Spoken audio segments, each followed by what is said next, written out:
I got to say, this Leaf team right now, without Matthews and obviously Nylander has not played a game, you look at these stats and the amount of wins that they're racking up and the way that they're playing, they're a well-oiled machine. And it's goofy to say, but they're probably thinking, man, it's going to be a weird transition if both of those guys come back because they're rolling right now. Well, they have to. And as good as they are, everybody would welcome them back in 10 seconds, but they're going to say, we're probably going to go through a couple game stretch where there's an adjustment and other guys take nights off because they're coming back. But it'll and then you got a then you're thinking, what happened? We were rolling. They can afford that though, right? Because they bank these points. You're right. It's the trickle down too. Like the power play may just look a little bit different, a little different. Like a guy like Kasperi Kapanen who's been so effective, he's going to be like, okay, Nylander, go do your thing. Nazem gets pushed around a little bit. Like that's you're gonna I believe.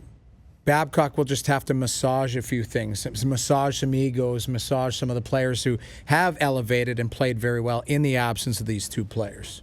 All kidding aside, Mike doesn't give massages.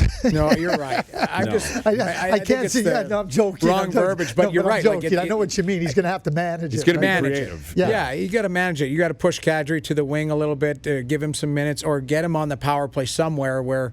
If he's not going to be, but he that's going to be the interesting if both of those guys come back because William Nylander's probably thinking, "I'll sign, but where the hell am I? What am I going to get 12 seconds a night on the power play? Because if I'm not on that unit, if it's Kadri or Nylander, one of them's going to get bumped off it, depending on probably who's going or what look they want. Well, I don't know. Did that ever happen to you, Jeff? Where you're an offensive player. You get some players ahead of you for different reasons. Craig, I played in Carolina. We were never deep enough for that. But how about Kadri? See, Kadri to me is the fly in the ointment, I don't use that in a negative way. Yeah, we had an opening in the Leaf game on the panel, and they said, "What's one thing you think you've learned from 20 games?" And mine was, "I don't think Nazem Kadri is the third line centerman." That's what I agree. Look at the production. Look at his involvement. He's got skin in the game. He's agitating people. And then if you bump him down to the third line, he's just like a. Well, and you're playing with different players too. Yes, that's the challenge. You're not engaged as much as you should. And I've liked that third line. I've liked Connor Brown, Lindholm, and Andreas Johnsson. They've been good. Like I think they've really given them it's just interesting. I asked the question though, and maybe you're right. You didn't have enough depth, but the fact that Nazem, I call him the Nazarator now because he's an irritator and he's in it, skin in the game. It's a great way to put it. Yeah. But he to me is that's where he might have to have where Mike's greatest managing the manipulation of the roster, basically. Yeah, no, you're right. Because he might have to massage Naz.